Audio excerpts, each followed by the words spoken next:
This Torah class is brought to you by TorahAnytime.com. Shalom Aleichem, good morning. Bruchim Aboim. Welcome to our viewers on Torah Anytime as well. I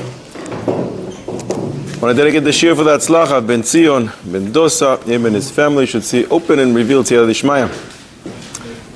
Next month, I'm supposed to be in the States. It's Ben Azmanim, and towards the end of the Ben Azmanim, Shabbos Parshas Shoftim just became available for Chutz La'aretz, if you know any shul or community that are interested. So it is available, and we'll see as we progress when exactly I'm going and when exactly I'm coming back.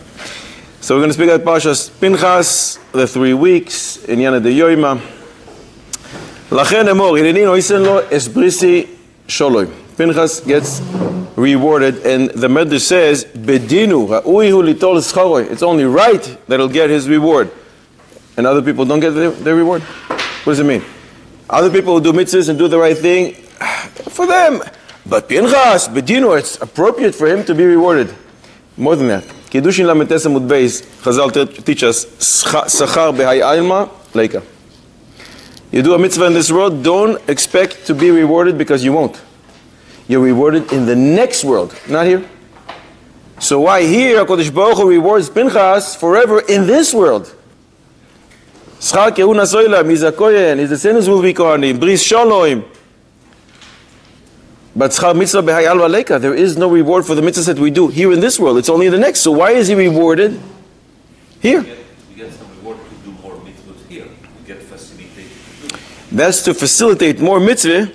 That's the Ramban's shita. That's not a reward. But here, it's a reward. Hineni noisin lo es brisi shalom. That is his reward. But you're not supposed to be rewarded in this world. We spoke about this in previous years. So I see everybody remembers. But we can always say new things. Some explain.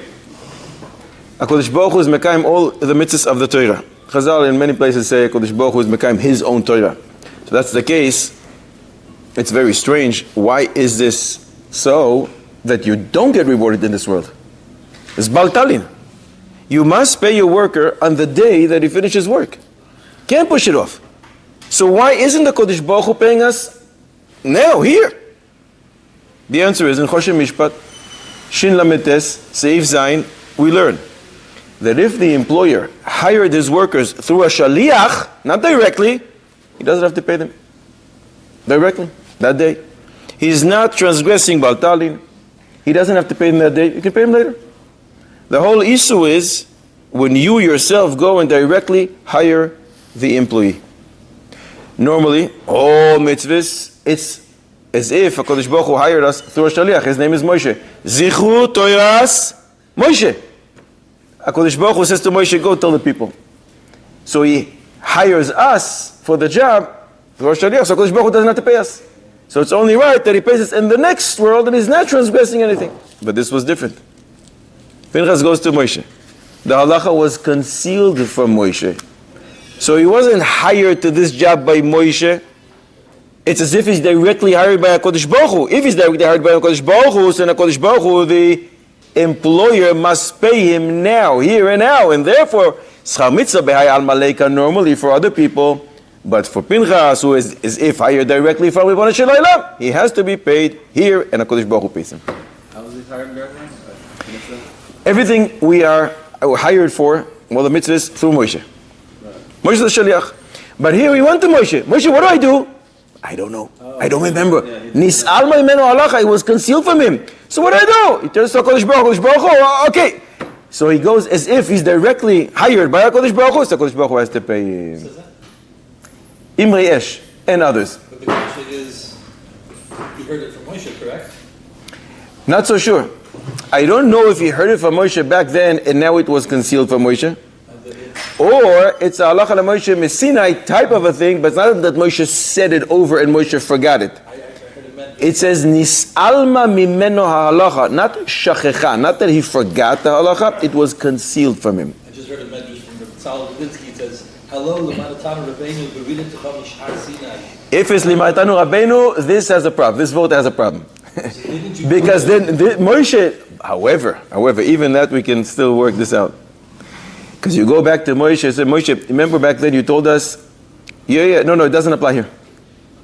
Moshe can tell him yes or no. Everything goes through Moshe. When Moshe says, I'm out of this one. So he says, okay, HaKadosh Baruch Hu, I'm accepting this is the din, and this is probably what you want me to do, and I'm ignoring Moshe. If I'm ignoring Moshe, it's directly from HaKadosh Baruch Hu has to pay him. Why was Moshe Rabbeinu's burial place concealed? I know it's in V'zoi Sabracha, but achana. Will that make it like Avodah Zarah? One of the reasons, which we brought in the past, people will make it into Avodah Zarah. Listen, Moshe Rabbeinu is buried, everybody's going to go there, people are going to start bowing down mamish to the kever itself. That's one reason we brought a few more. Anything else? Listen to a medrash. What's that? I don't know. Something like the ground can't hold him. He's so great. But he's still there. Wherever he is, it's just that you don't know where it is. Medrash, Bamidbar Rabba, Parsha Chaf Ois Chaf Daled. The end of the 40th year, there was immorality, and Rafu Yedei Moshe veYedei HaTzadikim She'imoy. The hands of Moshe and the hands of the tzaddikim with him became weak. And why was the halacha concealed from Moshe? In order for Pinchas to come and to receive the reward appropriate for him. But the Medrash continues and says something which, if it wasn't the Medrash, we're not allowed to say. Ulefi shenisatzel Moshe, because Moshe was lazy, literally translated. Lo yada ish es kvuraso. That's why no one knows where he's buried. What's the connection? What do you mean that he's lazy? Lazy in what? And let's say he is lazy. So because of that, we can't know where he is buried. What's the connection? The Maharzu on his Perush on the Medrash Rabbah explains he didn't remove the wrath of HaKadosh Baruch Hu and atone for them. If he would have done it, no problem. So he was as if lazy in removing the wrath of HaKadosh Baruch Hu. So Klal Yisrael ignored burying him, because we don't know where he is. And what would happen if we would have? Listen to our language. Kigmilus chesed legedoyle Yisrael. When you do gmilus chesed with gedolim, mesir charon af umechaper avonos. It removes the wrath of HaKadosh Baruch Hu and atones for our sins. So it's medek and he didn't do it, so then we didn't do it with him. The Yefet Toar on that medrash, he explains differently. He says, Ulefishin isatzin, because he was lazy. But what do you want him to do? He doesn't remember the halacha. It has nothing to do with laziness. He doesn't remember. What is he expected to do? And he says, you don't remember the halacha? No problem. So Kehorah Shah, not because this is the halacha, because this is what the nation needs right now, kill him. You don't want to kill him? Fine. Punish him. Major Yisurim. Put him in jail until you figure it out. But since he realized, I don't know what the halacha is, so lo shas libo ledavar acher, he just ignored this and went about his business as if paying no attention to this. And with that, he is nisatzel, he is lazy in that. Mimele, that's the problem of being lazy. Fine, so he's lazy. What's the connection because of that? So Klal Yisrael don't bury him. He doesn't know. We don't know where he is buried. He explains. He was nisatzel in what? He was lazy in what? In kvoido shel makom. He wasn't rushing to do something for the honor of HaKadosh Baruch Hu, and therefore his burial place is concealed from us, and we can't pay him respect because you know what would happen if we do know where Moshe is buried. We will build a tremendous place. People will come from all over and give him a lot of honor as they give kings. Mimele, he didn't give honor as if, it's very hard to say this because this is Moshe Rabbeinu. But this is a Yefet Torah and the Medrash Rabbah. Since he didn't give as if cover to HaKadosh Baruch Hu, so therefore his burial place is concealed and there is no cover to him after his demise. So this halacha is a unique one.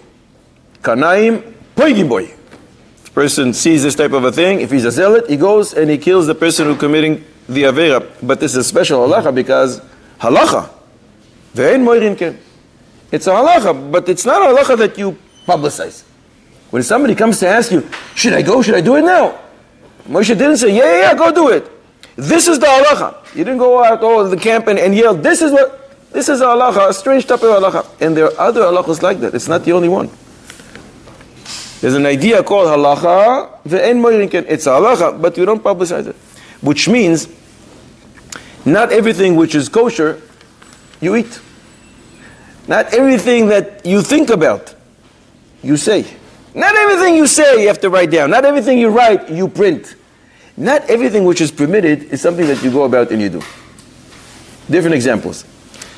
The shamish is allowed to check the vessels before he serves the meal to see if they're clean or not to the light of olive oil. And we're not afraid maybe he's going to tilt the candle, as we are not allowed to read to the light of the candle. But the shamash is allowed. However, this is a halacha, ve'ein morinke, but we don't publicize it. Why? Shulchan Aruch says, because we're afraid people are going to be mizalzel, and if you see he's able to do it, so I'm also going to be. So if you have a Talmid Chochem as a shamish, so good. If he learns Shulchan Aruch by himself, great. But this is not a halacha that we speak out loud. You're not publicizing this, right? It's not recorded, right? It's in Shulchan Aruch. So too, you're allowed to sharpen your knife on Yontif. But we don't tell people, even if you were able to do it from Erev Yontif, because it's a halacha ve'en morinke, because people are going to go and sharpen when they're not allowed to sharpen in the way, using the mashchezet, using the actual tool, and that's tikkun kli. But you're able to do it on a piece of wood and a piece of stone. You're able to do it. Putting on tefillin at night. You're allowed to put tefillin at night? Halacha. Maybe you're going to forget. You're going to fall asleep with your tefillin. A person who takes his teven and his kash, takes his straw, takes his hay, and he puts it outside in Reshus Harabim. What happens to it? If he puts it in Reshus Harabim, kol hakoidim zacha. Anyone who comes first, it says it's hefker. This halacha ve'ein morinken. Because if we would, it's mipnei tikkun ha'olam. People will just wait for the opportunity. As soon as you put for a second something down, it's mine. So this is halacha.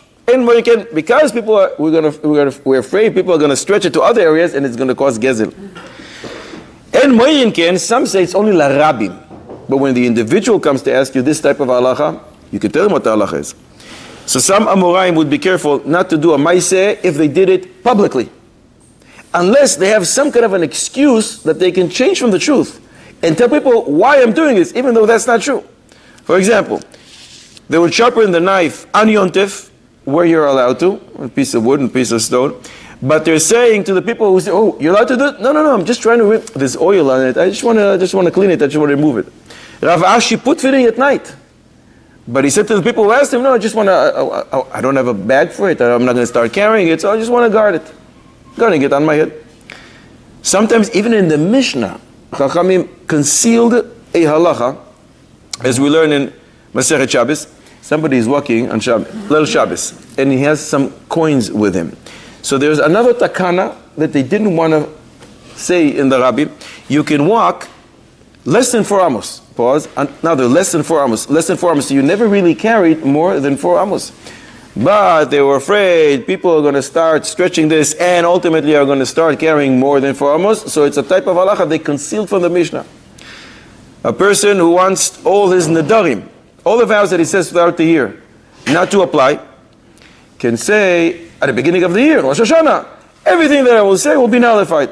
Chachamim wanted to nullify. The Rishonim deal with how do we say Kol Nidre on Yom Kippur, how do we do Hataras Nedarim on Erev Rosh Hashanah because of this. Because this is something they wanted to conceal, so people shouldn't treat Nedarim lightly, and they're going to come and continue to vow throughout the year. What's the difference? Rosh Hashanah, I'm canceling all my vows. So some Chachamim would say the din is mutar, but they wouldn't say it in a place where they're ignoramuses. Only when they visited a shul, a town where everybody's a bnei Torah, they would say it. Otherwise, they would just not say it.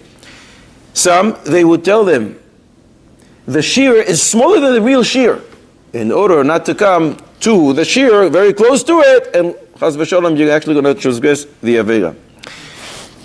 There are certain things like Allah ve'en morinken. For example, Menachos Tzaddik Tes Amud Beis, the Gemara says, if a person said Kriyat Shema in the morning and in the evening, Kriyat Shema, he's already Yoitze, V'samu shal Sefer HaTorah hazeh mipicha. You fulfilled Limud Torah per day, but they were afraid, Amei Haratzos, we're going to hear this, and we made it, they're not going to raise their children to Talmud Torah, so this is something you're not mefarsim, you don't publicize to Amei Haratzos. And the unique thing about our mitzvah here is Habali Malech, one who comes to ask, should I go and do it? There's a guy called Zimri outside, he's doing something. Ein morin lo. We don't say it. If he knows the halacha, he goes to do it, he gets rewarded for it. You see what Pinchas gets for it. But Lemaise, we don't say it. Sometimes the Amoraim would say it to the Talmidim. Halacha is like this, but you don't do it in front of people. Don't do it lechatchila unless it's only b'di'evet or there is no other way. Why? Because you want to make sure that people don't make a mistake and take it and stretch it to other areas where it's not allowed. I'm reading you 2 psukim. Tell me if there's some kind of an inconsistency here. V'shem ish Yisrael hamuke. The Jew that was hit, that was stricken by Pinchas. Asher huka es Midyanis Zimri ben Salu. By the way, it was Nasi Ve'esav Lashimoni. The following pasuk is talking about the Midianite woman. V'shem ha'isha hamuka haMidyanis Kozbi Basu. By the way, she's Rosh Umos Ve'esav Midianu. That was her father. What's missing in the second pasuk describing the lady? You don't mention him. No, not the muka. The first pasuk says, "V'shem ish Yisrael hamuke asher huka es Midyanis Zimri ben Salu." Who cares about the lady? Just say "V'shem ish hamuke." His name is Zimri ben. But here you're saying "V'shem ish Yisrael hamuke asher huka et Midyanis." For some reason, it's very important to you to mention the lady. When it talks about her, "V'shem ha'isha hamuka haMidyanis," it doesn't say that was with the Zimri. Kind of inconsistent. Comes the Chido in Nachal Kedumim, and he says, Zimri can only be hit by Pinchas when he is with the Midyanis. Because Sanhedrin Beis Amud Aleph, we learn that once he separates, you're not allowed to touch him. And in fact, if you try, you're going to be killed. You're already deaf. Only at the time of the Aveira, Zimri can be executed. So in Mele, that's what the pasuk is hinting at us here. V'shem ha'ish Yisrael hamuke. You know why he did this to him? Because he was with the Midyanis. Then it's okay. But the Midyanis is different. This lady, even after Pinchas separates from her, we can go and kill her. Because it's like the behemoth, the Rambam discusses, that Takala came about because of her. She's a stumbling block. Mimeli, you can kill her even when Zimri is not around. So even if Zimri is not around, so you don't have to mention me in the pasuk. And the Chidah says, "V'zeh dikduk amiti," and this is emesdik a dikduk of a pasuk. Gevaldik. Why only this condition? What's that? Why the condition only for him? The Gemara says in Sanhedrin Pei Beis that Kanaim Poigimbo is only the time of the Aveira. Once he's not involved in the Aveira, take him to Beis Din. Boy, no, take him to Beis Din. We'll decide. The time of Aveira, we must stop it right now. The Midyanis herself is like a behemoth. Man that was with a behemoth, skill after the behemoth, came on Sheba Takala al Yada, so we don't need him to be around. Should also be in Beis Din now. For what? For her? No, we don't need to. The Rambam says for behemoth you don't need to. Hadoime Lachamor, he's one of them. Chamor has to be in Beis Din. To judge a Beis Chamor Skila, to judge an animal Skila. But we execute the behemoth even later. Zimri, we wouldn't execute him in Beis Din. We would take him to Beis Din, we wouldn't execute him. So you don't need the Beis Din because no matter what, it's going to be execution. What's going to happen to Zimri if he did it? Nothing. Kares midivrei Kabbalah. This is the Rambam says. Isur Rebia. It's kares midivrei Kabbalah. It's very severe. Midivrei Kabbalah, almost like the Oraisa. But not execution. But the lady, it's like a behemoth. Skina. You have to execute her. Why does it repeat in the second verse the fact that she's a Midyanis? Because we already know it from verse Yudam. You're giving the whole description who he is. Zimri ben Salur, Nesi Beis Avla Shimoni, the chutzpah that a person of such a status, he did what he did. The same thing applies regarding the Midyanis. These matters are done publicly. So it has to do with Busha. So let's ask you a shayla about Busha, but before that we have to learn a Rambam. Rambam in Choyvel Umazik, Perek Gimel, Halacha Aleph says, when it comes to Busha, the payment for Busha, it goes according to the Mevayesh and according to the Misbayesh, which means, says the Rambam, Keitzad Mesharin Haboishes. How do you estimate how much money the guy has to pay for embarrassing another guy? Hakol lefi hamevayesh ve'hamizbayesh. Eino dome misbayesh min hakatan. It's not the same if you're embarrassed from a homeless guy in the street. Lemisbayesh me'adam gadol u'mechubad. Because if the homeless guy embarrasses you, it's more of an embarrassment than a guy, a choshev a guy. Next halacha, halacha hey, skipping one actually. Hamevayesh es chaveiro bedvarim. You say something nasty to your friend. You curse him. Do you have to pay? Patur min hatashlumin. You don't have to pay him $1. You spit on his clothes. Do you have to pay him? No.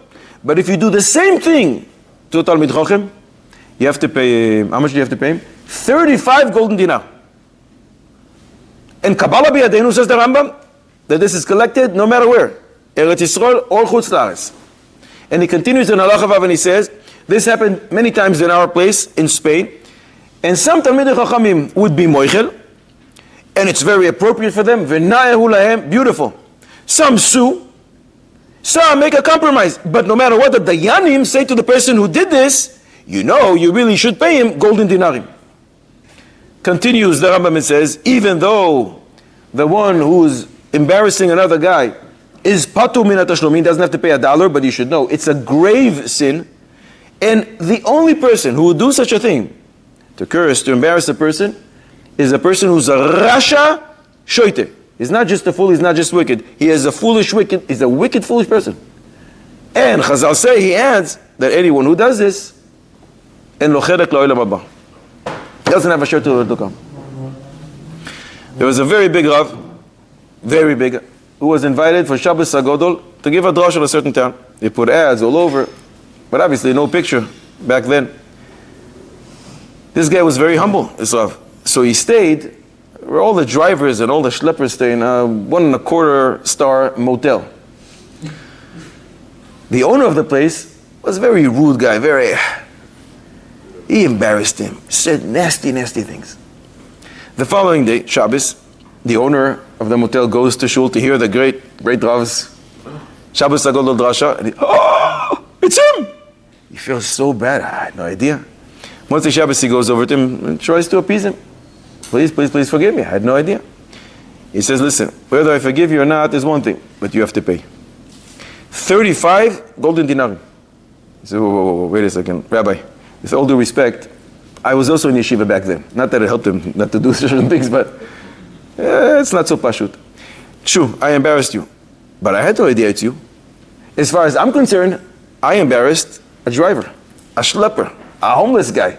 Mimere, the Rambam just taught us that if you mevayesh a regular guy, you don't have to pay $1. If you mevayesh a Talmid Chochem, you have to pay. I had no idea I'm mevayesh a Talmid Chochem. I thought I'm mevayesh a regular person, and therefore I don't have to pay. Shimon HaRabbi said, Dayanim Mumchim, does he have to pay or not? And don't tell me yes or no without giving me proof, because kol hamoitzi mechavero, you want to take out money from this guy's pocket or not, alav haraya, burden of proof is on you. Not everybody together. I would say he has to pay. Has to pay. He has to pay. 35? 35. Yeah, because of the fact that the fact that he didn't have the knowledge of who he was, the fact of actually embarrassing the person. That itself is a bad thing. No, it's bad, but the Rambam says you don't pay for that. For a regular guy, it's disgusting. You're a fool. You're wicked. But payment, we can't collect from a guy like this. Only if he did so to Talmid Chochem. He says, I had no idea. If it was Talmid Chochem, you think I would... I went to appease him. I went to ask forgiveness. I would never do it Talmid Chochem. I only did it because I thought he was a regular guy. And right, it's not nice what I did. But I don't have to pay.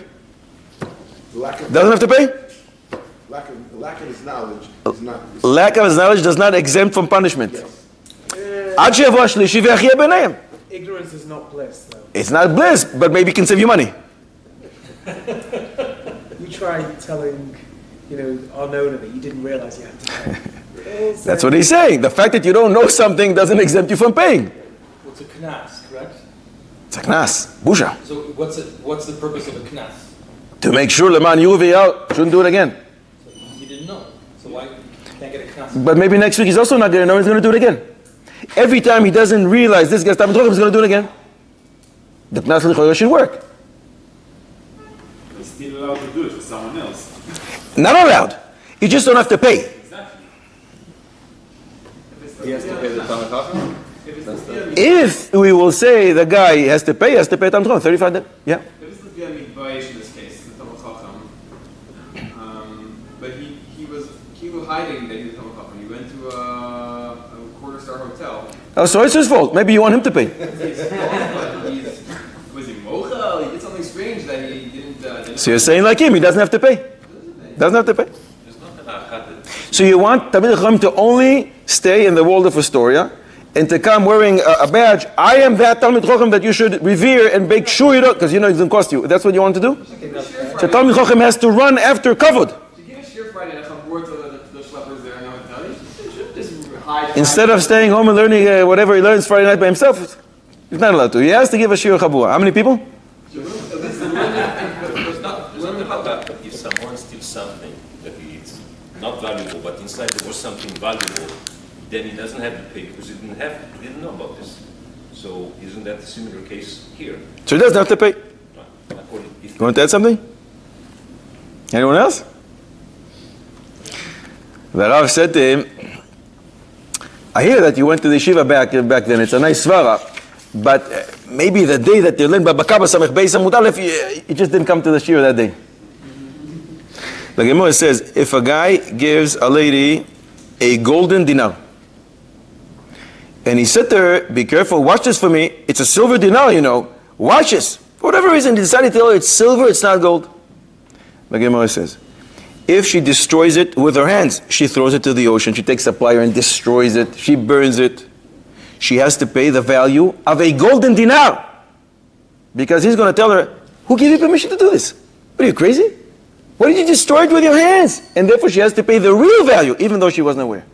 But if she was just negligent in the way she watched over it, and she didn't watch Kederech HaShoimrim, she was supposed to give a little more, she fell asleep when she was supposed to watch it, then she only has to pay a silver coin value.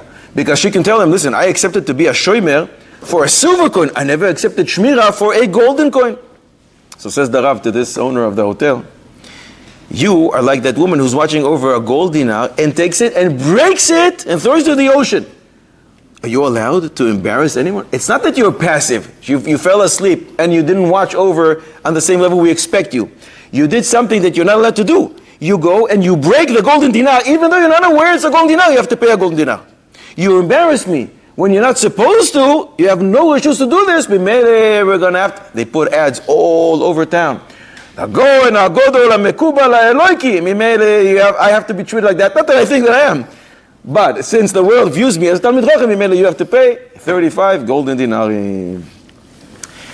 This boy al-Aramis, if Pinchas sees Zimri and Cosby on Shabbos, does he also have to execute them? Only on Monday afternoon. Boy al-Aramis on Shabbos. How does it work? Is there a difference? He says no difference. Maybe if I'm asking, there is a difference? Maybe not. I think it's both killing someone is a ma'aseh that's chayv misa. The ma'aseh itself is chayv misa if it's not done with a heter. So he says no difference. It's a big problem. It depends why you're doing this. This halacha, where does it come from? Is it comes from oynish, you want to punish them, so then just like Beis Din don't punish on Shabbos, so you also can't punish on Shabbos? Or does it come from le'afrushe mi'isura? We want to separate them from the isu, and then we have to do it right here and then, because now the isu is being done, just like a roidif. A guy runs after somebody to kill him. It's not a punishment. You have to stop him right there, otherwise he's going to kill him. So where does it come from? So the Minchas Chinuch writes in the name of the Pri Megadim that it doesn't override the Shabbos, which means you're not allowed to do this on Shabbos. Maran Reb Chaim Zatzal says, Misvara, it seems that you're allowed on Shabbos. Because if not, Rishaim have one free day, they can do whatever they want. Every week they come on Shabbos, do whatever they want, nobody can touch me. He says, however, you need a proof to that. Misvara, it makes sense, but I need a proof and I don't have one. And if this din comes from le'afushe mi'isura, to separate the guy from sinning, then it depends on another machlokes. It's a melacha she'ina tzricha legufa. I don't need the melacha itself. I just want to stop them from sinning. I don't need to kill the guy, but it's the only way to do it. So then it depends on the machlokes. Most poskim hold like Reb Shimon, melacha she'ina tzricha legufa, patur. So there's no problem. The Rambam holds melacha she'ina tzricha legufa, chayav. And the halacha is not like the Rambam. And yet the poskim write that you should try to be machmir like the Rambam, unless there's absolutely no way to go about. Mimele, this lichoyer will be dependent if it's a punishment, you should be allowed to, but you don't have a raya. Minchas Chinuch goes against you. If it's lafush meisura, it depends on the machlokes. Rebbe Yoshiv Zatzal also answered this question, and he says, pikuach nefesh override Shabbos. This is not pikuach nefesh. Roidev is pikuach nefesh. You see Reuven running after Shimon to kill him. It's a pikuach nefesh. Stop him right now. It's pikuach nefesh. This is not a pikuach nefesh. It's a terrible thing, but it's not a pikuach nefesh. It doesn't override Shabbos, and you won't be able to stop the guy on Shabbos. Could you say Horasha? Could the possibility to say Horasha? This is something that happened right away, and he has to react. So then we don't have the halacha called Boyel Aramis Kanai Pogim. We have a new thing called Horasha. Horasha, when you see a problem thing in the area, people are lax in a certain observance of something, so you make a new geder Horasha. This you're creating a new halacha. It's not a Horasha. It's a din called Boyel Aramis Kanai Pogim. The question is when? Is it 7 days a week or only 6? Sure. So it is lafush. It's not an onish. Is it? When the guy loses his leg, it's also part of the punishment. Why can't it be viewed as a punishment? It's a major punishment. Are you aware of any other punishment? Cut off somebody's leg, arm? It's a punishment. It could be a punishment. That doesn't necessarily say it's only lafush meisura. It's going to be a fush meisura. It's going to separate them from the sin, stopping them. But it also can be an element of punishment. There can be, if you go to Saudi Arabia, what do you do to a ganav over there? Chop off? If you're a ganav, you chop off the hand, right? It's a type of punishment. Not lafush meisura. It's after when they bring him to the court. The Bible says, "Vayeh achar hamagefa." A lot of people died. Yeah, I'm sorry. Can you save a namarasa on Shabbos? Can you? Save a naira hamarasa on Shabbos? Can you say what? Naira hamarasa. Savor? Being chased. Lichora, this will be the same thing. If it's not a pikuach nefesh ayla, lichora, it's going to be the same type of halacha. No difference. Kasher, yeah, but not necessarily that it entails all the halachic punishment details like it.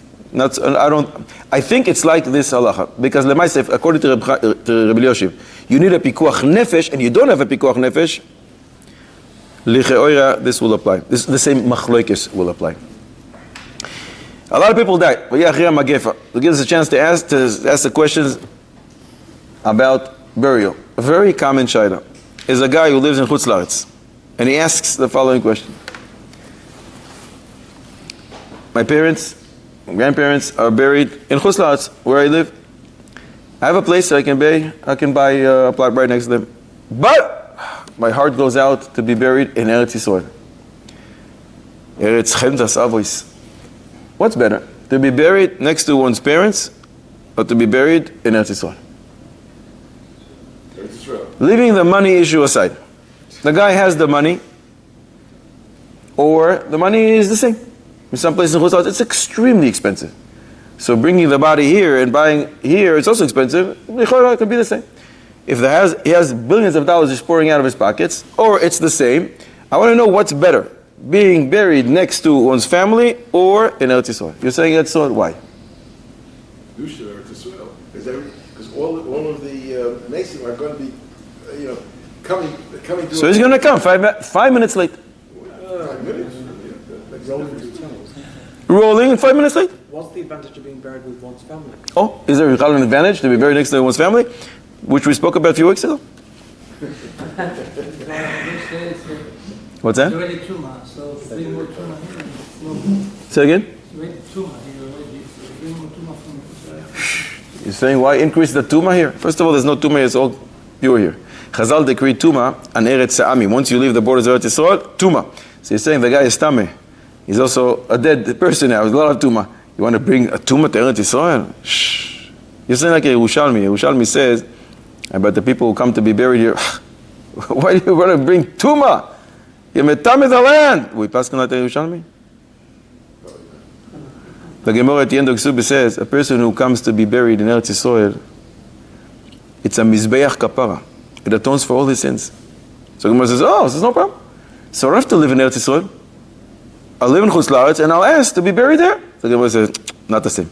Eino doime kol tato mechayim lekol tato achar misa. It's not the same if the land absorbs you when you're still around, or if it absorbs you after death. We don't pass in like the Yerushalmi. Is there an issue? Is it an Indian to be buried next to one's parents? Think so? Because of this think so, we'll tell this guy to be buried in Chutz La'aretz? No, because they say a person shouldn't be buried next to his enemy. Oh, that's what we spoke about. Maybe Parshas Vayechi or something. Yeah. Oh yeah, you didn't look at the notes. We see Yitzchak and Yaakov both in it.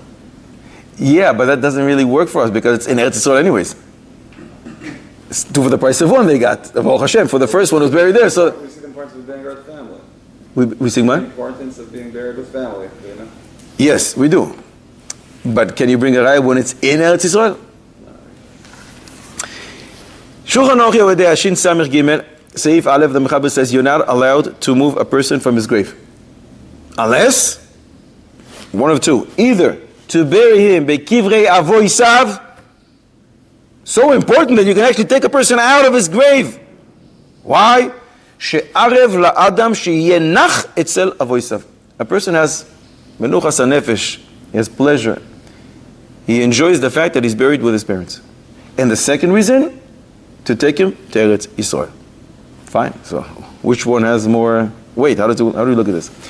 What's the reason? It's the Indian to bury a person by his parents. The Kolbo, one of the Rishonim, Sim Kuf Yudaled, explains, when we bury, it shows our emunah Trias HaMesim.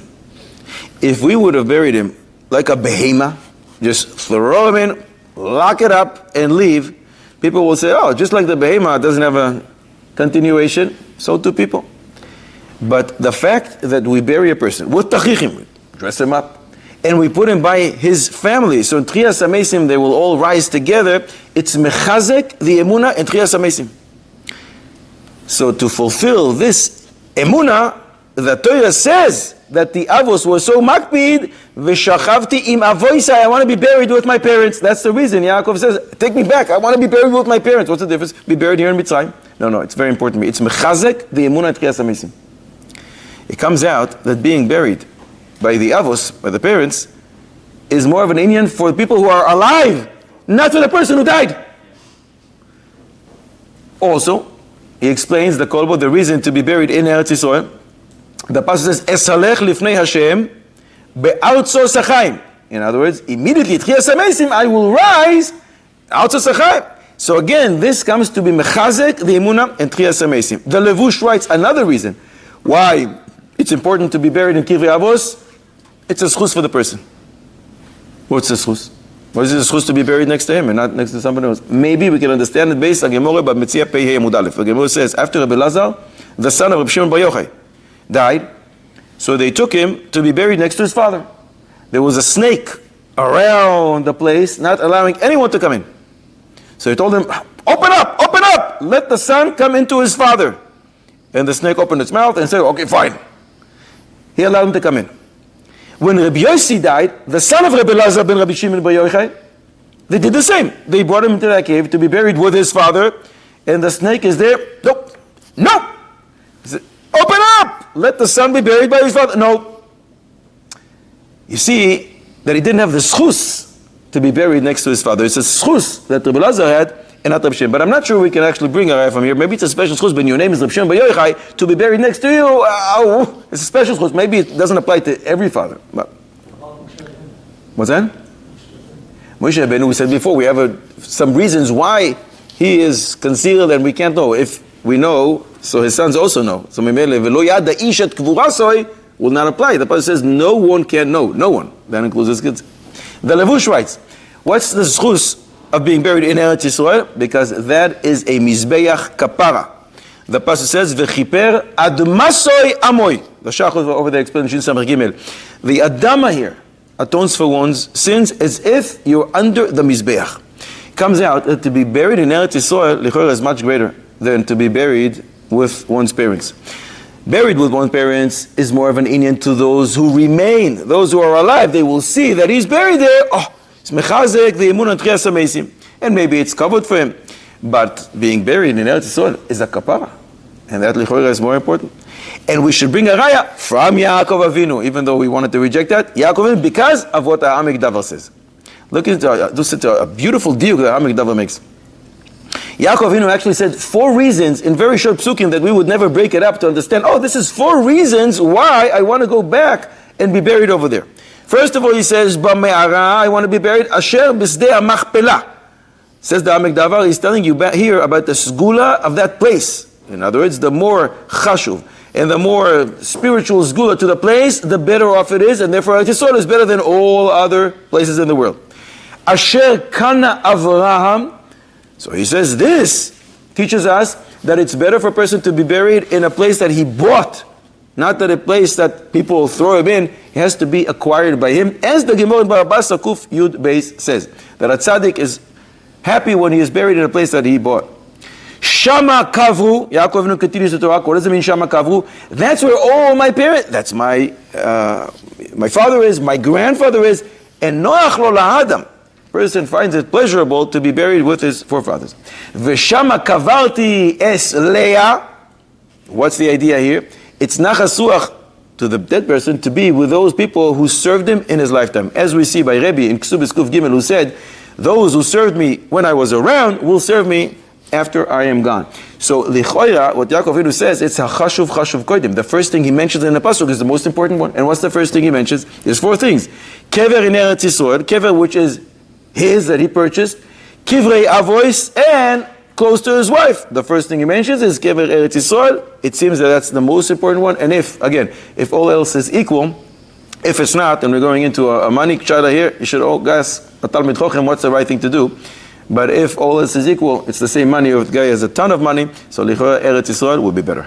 It's very hard to understand. Like, after a person, after 20 years, a person leaves this world, it's like going to a spiritual world where there's no physicality. So he's up in Shemayim, wherever he is, whatever Madrega.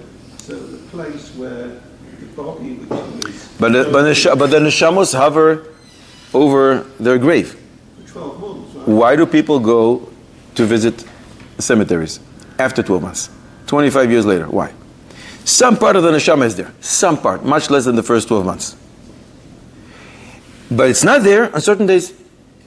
Chol HaMoed, Shabbos Yontif, Rosh Chodesh.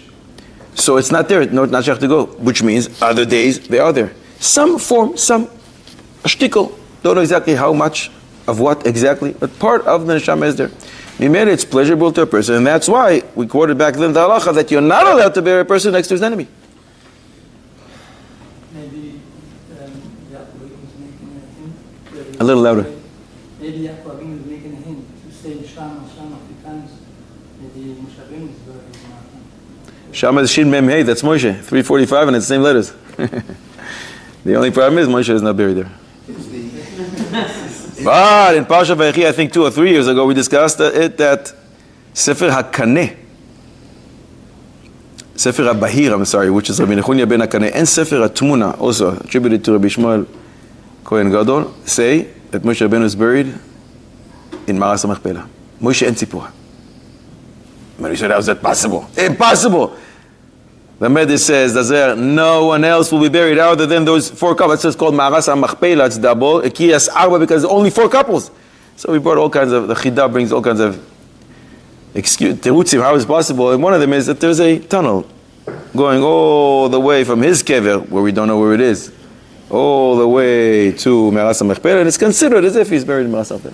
If the yortzeit of a parent is on Rosh Chodesh, can you go to visit So people will go before or after. One can go before or after. When it happens on Shabbos, it happens on Yom Tov. You can go before or after. If you're not been to the kever for 7 years, you've got to take a minion and dash them or something. Some say 10 years, and some say 50 years, and both have no source. So Lichora, one does not have to, can ignore this. He can go whenever he wants. Some say this only applies when a person could have gone and he didn't. A person is stuck somewhere, he couldn't go. It's a different country. And then he comes, no shadow whatsoever.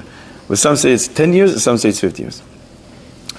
Rabbi say riddle of the week. Which pasuk is read the most times throughout the year? Every pasuk in the Torah is read at least once a year, right? Some psukim, Shema Yisrael, we say every single day, but not reading it from the Torah. Which pasuk is read from the Torah the most times throughout the year? Vayomer Hashem el Moshe lemor. How many times do you read it? Can you give me a number? I need to know how many times. No, wait, the same pasuk or Same pasuk, not every single time a different pasuk. The same pasuk. It's not going to help you. Hint. It could be that it's Shayach to Parshas Pinchas. Maybe. Rosh Chodesh. Oh! What about Rosh Chodesh? The laning is. ואמרת עליהם, זה האישה that what? שתקריבו להשם. כבשים נשנס תמימים שניים ליום. אוי לעשה. Why is this so many times? You read this Parshas Pinchas, obviously. You read it twice, Sheni and Chamishi, Monday, Thursday, before Parshas Pinchas. And you read it in every single Rosh Chodesh except 3. Tishrei is Rosh Hashanah. You don't read it. Tevis, that falls on a weekday, the second day is going to be on Shabbos, so we don't read it. Read it once. Every other Rosh Chodesh, Tishrei, Tevis, and Rosh Chodesh that falls on Shabbos, we don't read it. Every other Rosh Chodesh we're going to read it, and many times it's going to be twice if there's 2 days of Rosh Chodesh. So it comes out, it's going to read it between 27 to 35 times a year. So that's the pasuk that gets the, it is interesting because this pasuk is talking about Oila Stamid. It's a Tmidius, and that's the passage that we read the most time. However, this is only according to the opinion and the practice of most minhagim and most keilos. Those who go according to the Ga, according to the God Mivilna, they cut off. We read this passage on Rosh Chodesh twice because we cut it. We say it again because not enough psukim for the Aliyah. So in Rosh Chodesh itself we'll say it twice. But according to the God Mivilna, they cut the Rosh Chodesh reading a little differently, and according to him, in Perek Avchet, Pasuk Vav, Zayin, and Ches will be the ones that read the most. This is Pasuk Gimel.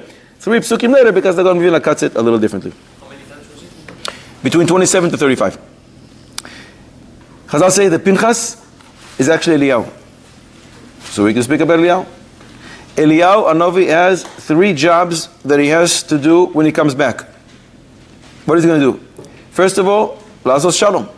The Mishnah says in Edius, Eliyahu lo ba lerachek velo lekarev, ela la'asot shalom b'neihem, שנאמר, והישיב לבבו סלבני, מיני אנוכי שולחם אצל Eliyahu. What is he going to do? והישיב לבבו is going to make shalom. He also has to instruct halacha.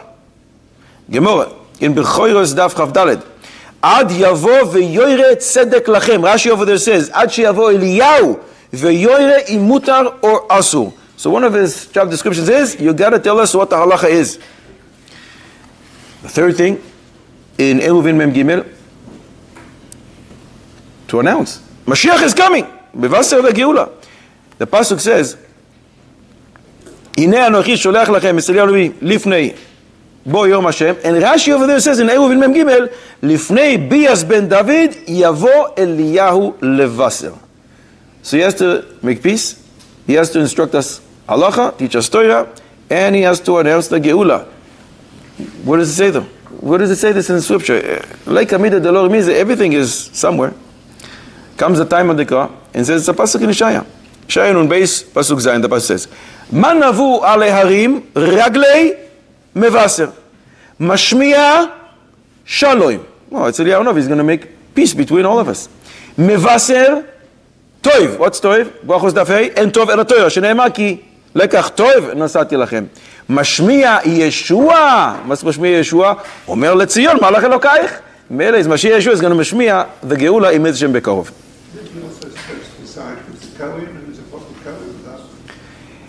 The Mishnah in Edius says, אינו בא לרחק ולקר. That's not the reason he does. He's going to tell us the mishpacha which has yichus and doesn't have yichus. He's going to do that. But his main job description is, Shalom, teach Torah, Mevaser Regula. Yesterday was a fast day, we all fasted. A question about fast. How can it be that a person is eating while fasting? Not the fast days of yesterday and 3 weeks from now, not the prescribed 6 fast days of the year. A different fast. I'd like to fast today, so let me go eat. Eat. It's counted as if you're fasting. Not the tiniest of the Ravid, where you eat and you don't finish everything on your plate. That's a big thing, Gevaldik. We're not talking about a person who's sick. We're not talking about Nedarim or anything like that. He's eating while fasting. Erev Yom Kippur. Erev Yom Kippur, you're supposed to eat. Gevaldik. Excellent. Kol ha-misane b'tshiri, ma'al al-bakasov, kilu isane chesed. But I'm not talking about Erev Yom Kippur. A regular Monday afternoon. I want to fast this coming Monday, so I'm going to eat the whole day. It's going to be counted as if I fast. No, fasting from eating. Fasting as if I fasted from eating, but I'm eating the whole day. Not the tiny Sarayvet. The Ravid says, if you don't finish what's on your plate and you really want to finish that cake, it's counted as if it's a. I'm not talking about that. Not tiny Sarayvet. I'm finishing everything on my plate. You eat fast food. Very good. You eat fast food no matter you're fasting the whole day.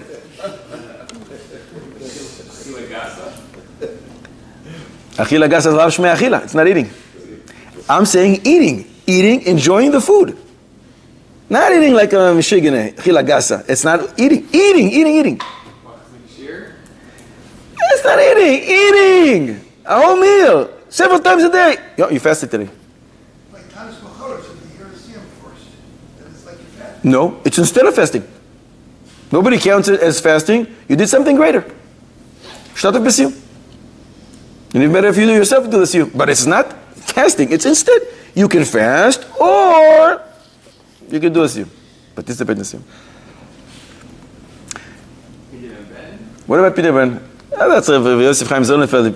Pidyon Ben is mechaper, is atones like pei daled ta'aniyos. Nobody understands why that is. There's no real source in Chazal. But it doesn't say it's you fasted. It has the weight corresponding to pei daled. But some say if you want, there's another way. Instead of going to Pidyon Ben, there's another way to acquire pei daled ta'aniyos. Take the pei daled and switch around. That's daf. You know the daf gemore, it has more weight in Shemayim. But that has a weight corresponding. It's not, oh, the person fasted. Agra de Pirka. Who's that? Bnei Sasma wrote many Sfarim. One of them is Agra de Pirka. And in Ois Sameach Shin Memches, he writes, Kibalti, I have a Kabbalah. Lehamtik es hadinim, strict judgment, and you want to make them a little sweeter. Finish the entire Sefer Tehillim. Where are you getting this from? It's a pasuk. Mi yemalel gevurois Hashem. What's the word yemalel? Melilos. It's to crush and to crumble between one's fingers. You want to crush the gevuros, the strict judgment, and throw it away. Say the entire kol tehilos. In other words, all the tehilos, all the tehillim, all the praises of Ribbon Shalom. Yashmiya kol tehilos. If you're saying the entire tehilos, it's counted as if you destroyed the strict judgment, you sweeten it. Fine. Comes the Sefer Rachmei Hav and he says, we have a Kabbalah for Melech Milizhansk. One who says Tehillim 3 times in one day, it is counted as if he fasted from Shabbos to Shabbos, not one day. He's counted as if he fasted the entire week. For what? For saying Tehillim 3 times in one day. If you want to learn Torah, it's also probably not a bad idea. And in Shemayim, they counted, I don't know as many fasts. I don't know if it needs to be counted as fasting, but Talmud Torah is also pretty big. Talmud Torah keneged kulam. Sorry? Say it a little louder. What about the 84? If one fasts 84 times, is he still going to be around with us at the end? No, I said it's a big skula. Yeah, Talmud Torah is also a big skula. You can try that first. The poskim already bring the Shulchan Aruch in short, I think in tough. It takes hours to say Tehillim. You say Tehillim the whole day. It's right. Not doing anything else. Right, but if you want it to count as if you fasted for whatever reason from Shabbos to Shabbos, Kabbalah from Rebbe Milizhansk. If you want it to count as if you learn Torah the whole week, learn Torah the whole week. David HaMelech did ask that when people say it's Tehillim, it should be counted as if they're learning Negaim ve'ohalot, which are the most complex halachos there is. The Ramchal brings, but it doesn't say in that Medrash what HaKadosh Baruch Hu's answer was. We assume the answer was yes, because you see people running to Tehillim when there's problems. Lichoira, it's only Tehillim. There's an issue. Es Tzara, go for Talmud Torah, which is the Oraisa, and Talmud Torah Keneged Kulam. But you see people run to Tehillim, so Lichoira, the answer was yes. But it's also Kedai to learn Torah because at the end there's a test on Talmud Torah. I'm not so sure. I mean, test on. I don't know how it works with Tehillim. Tehillim is Gevaldik. There's nothing like it. But Talmud Torah Keneged Kulam. Boy say, listen to Ashayla. In Yala de Yoim Asum coming 9 days or We don't have meat at certain times, so it gives a chance to speak about dairy and meat, and this is a shaila that just happened recently. A lady runs over to the Hatzalah office in Bnei Brak, Friday night. She goes to the guy sitting there, she says, fast, fast, fast, I need a goyish driver. So, what hospital are you going to? I'm not going to hospital. Where are you going? Sheva Brachos party. Where are you going? Sheva Brachos party in Ashdod. She says, listen, with all due respect, this is not a car service. It's not we're not a taxi station. And definitely not for events like this. We take people for hospitals for pikuach nefesh shabbos. The lady starts crying. She says to pikuach nefesh. Sheva brachos, pikuach nefesh. She says, yeah. What happened? So listen, one of my family members is doing a sheva brachos in Ashdod. I couldn't make it. But they asked that everybody should make something for the sheva brachos. I made the ice cream. I made a mistake. I just realized now. Instead of putting the parv cream, I put the dairy one. Do you know what's going to happen tonight? After they eat the chicken? They're all, 100 people, are going to have dairy ice cream. Tomorrow, after a chont, with real meat, the real deal, they're all going to have. It's a pikuach nefesh item of me. Please get me a goyish driver now, fast, I have to go to Ashdod, to tell him not to eat the ice cream. He says, listen, it's a new thing, I never heard this before. They told me what to do, what you're allowed to, this I never heard before. If you give me permission from a Rav that I'm allowed to call the goyish driver, fine. Without it, I'm not doing that. This lady is in distress. She needs our help. Can we help her? Should we help her? How do we look at this, Rabbi Isai? Isn't that less of an adira if Hatzalah called the other Hatzalah of Ashdod and they took care there without all the taxi driving or something? You want me to give 2 different cities and there is no Hatzalah in Ashdod? We're asking a shayla that you want to run away from. It's a conceptual shayla. Don't diffuse the shayla, deal with the shayla.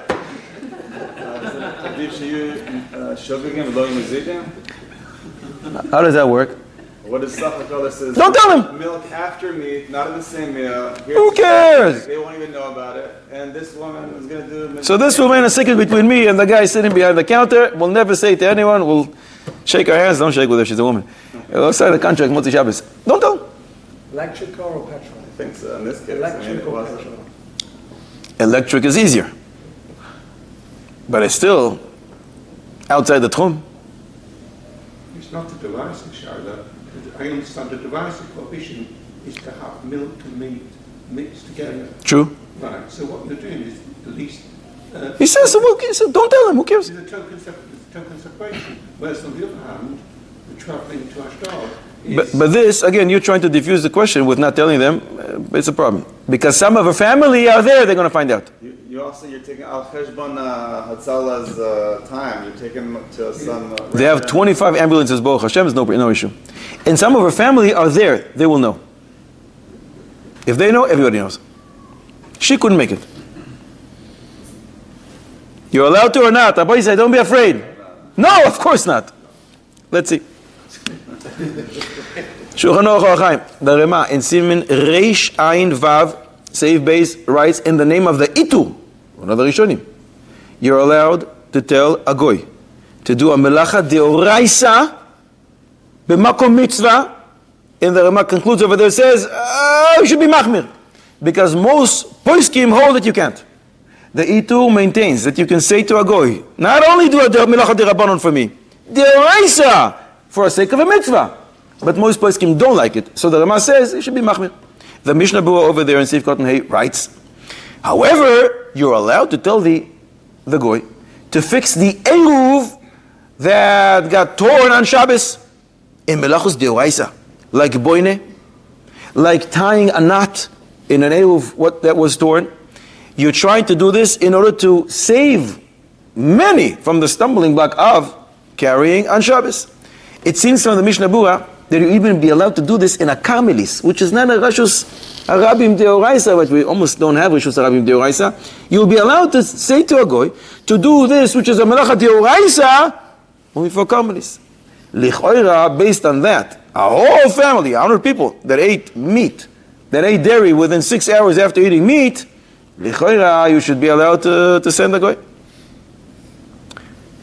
however, Sha'arei Tshuva, Siman Taf Reish Chav Gimel, and the Mishnah Berurah brings him over there in Taf Reish Chav Gimel. Seif Cotton Gimel says, he brings from the Noida Yehuda in Madua Kama in Siman Lamed Gimel, that we should cancel the minhag that the goy lights the candles at Yom Kippur. In many places there was a minhag. Towards the evening, afternoon, evening, before Ne'ilah, it becomes dark in the shuls, there's no electricity, so the goy goes and he lights a lot of candles so people will be able to daven. Says the Noida Yehuda, I canceled this minhag, and he brings several cities that he was zoiche to be mevatel this minhag, but I only allowed them that the candles that they already have lit, that they can spread all over the shul. No, that's a shvuz, the shvuz, but makom mitzvah, it's only a tiltul of a muktzah, saying to a goy to do it, that you can do it. And he writes there, if it's already, it became dark before the tzibur davened, then it's a tzorech gadol. V'hanachlem, leave him alone, don't protest. Mutav shiu shoygegim, v'lo yu mezidim. But if the tzibur already davened, you should protest. And it's better not to say anything. Don't say the piyutim, don't say the slichas, just listen from the chazan. And don't do something which most poskim hold that you're not allowed to. The Mishnah Berurah quotes this. You see from here that he didn't allow this for anything which is something which is tzorech harabim. It's only to save them from a michshol, from a stumbling block. However, Melachim Omnaich and other Svarim bring that many are lenient about this. Anything which is tzorech harabim, you're allowed to, even a melacha deoraisa. But here, we should look at this isu. What exactly are they doing? The isu al pitoya is to eat meat and dairy together that was cooked together. Chazal come and add another isu. Even if you're eating it together when it's not cooked together, that's an isu. And on top of that, there's another chumrah called wait after you eat meat and don't eat dairy for 6 hours. That's a chumrah. It's only a chumrah de rabbanon. And the Nesivos HaMishpat, famous Nesivos in Siman Reish Lamed Daled, writes that one who eats isu de rabbanon b'shoigeg doesn't need an atonement. It's as if he did nothing. Many argue with him, but even those who argue with him would admit here that here it's only a chumrah de rabbanon. It's not an isu de rabbanon. It's a chumrah de rabbanon be'alma. The reason for this chumrah, the Ginas Vadim explains, because if you're going to allow people to eat right after, maybe tomorrow they'll come to eat it with, and that's an isu de rabbanon already. So it's only a chumrah be'alma. For a chumrah be'alma, you want to take a goyish driver, it's as if he did nothing. The Nesivos says you don't need an atonement. You don't need an atonement for isu, real isu. They argue with him. But for a chumrah, they would all admit. And more than that, we don't know how much exactly dairy is in this ice cream. You have to assume that the small amount that's there is nullified in the majority. It's a mixture of a little milk, and you should be making this as well. So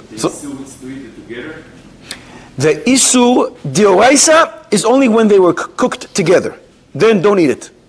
The Rabbanan, they say, even if something was cooked yesterday, you take the hamburger that was cooked yesterday, you take the cheese that was cooked 2 days, that was made 2 days ago, and you put it wasn't cooked together. Eating it together is only an isu de Rabbanan. On top of that, the Rabbanan come and saying, you know what, we also don't want you to eat dairy after meat. Wait a few hours. Because you wouldn't come because of that to do the actual, it's only a chumrah.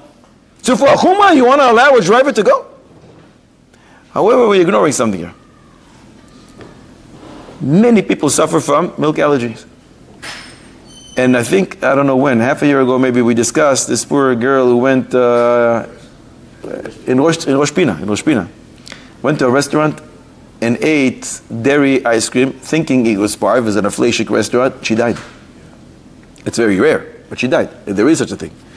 And even if people don't die, potentially it's pikuach nefesh, but even if they don't, it can cause them tremendous pain and tsar.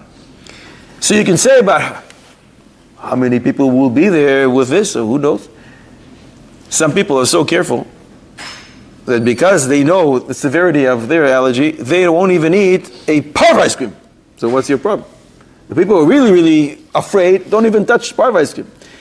But today almost doesn't exist that you have a classroom, in kindergarten, classrooms, every class has 20, 30, 35, one of them has this milk allergy. And potentially it can be dangerous. For pikuach nefesh, of course we can violate Shabbos. But even for a safek pikuach nefesh, we can violate. We don't need pikuach nefesh to violate Shabbos. We need a safek, this safek pikuach nefesh, and we're already driving the car.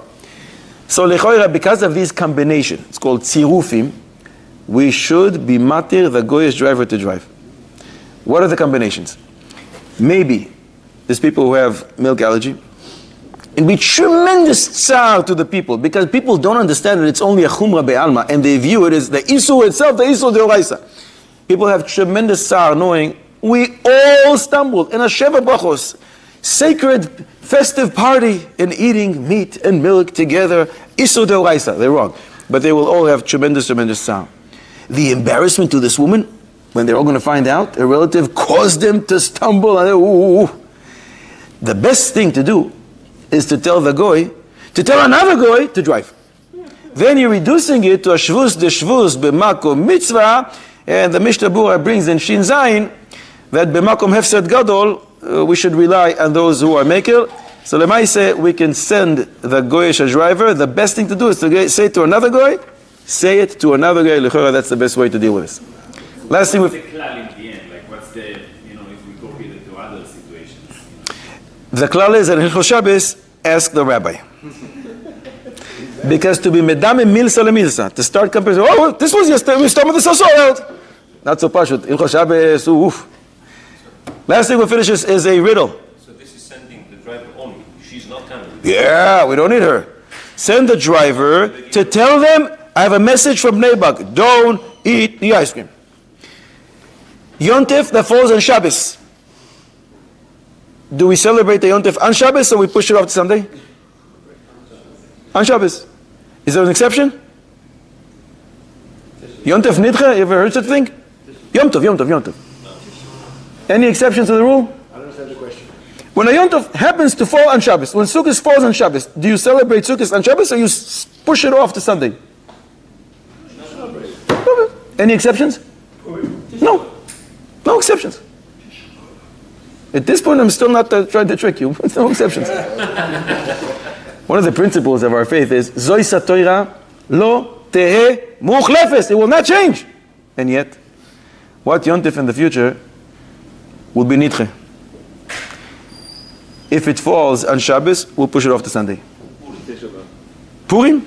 You say that Purim would be the only remaining. It would be the only one remaining, and we brought a few others, there will be the only one remaining. But who says because of that we will push it off? Because we push it off. And is Purim considered a Yontif? Would not be considered a Yom Tov. It will be considered a Purim. Today it's Purim, and tomorrow it's Purim, and it's here's to stay, as opposed to everything else, Lichora. And Chanukah, and Shavuos, and a few others that we mentioned. Tisha B'Av is coming up. Perhaps Tisha B'Av, when it becomes... So only because I'm asking 3 weeks before, you're saying that's the answer. You have a better source. You want to say a major thing. No, because nowadays if it happens, we push it off. Good. Right? So therefore, when it becomes a Yom Tov, Yeah. maybe we keep the same... So why are you excluding it at Tisha B'Av? Shiva Sabbat Tammuz we also push off. And any other fast falls on Shabbos, we'll push it off. So say, the fast days. I don't know if it's becoming Yom Tov.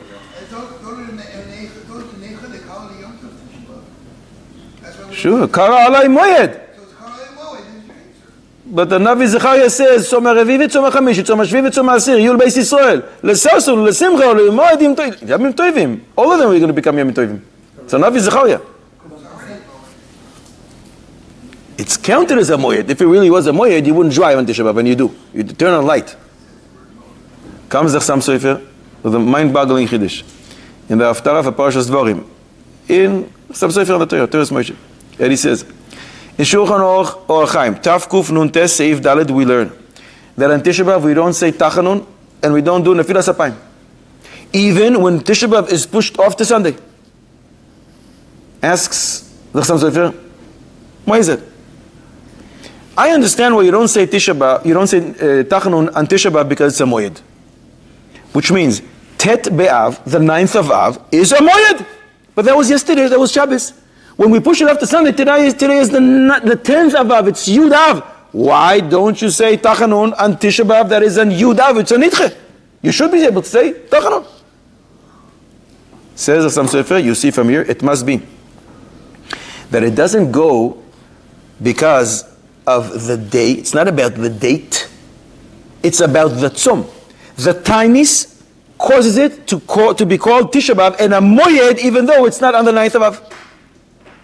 He proves it from a pasuk. The pasuk we just quoted.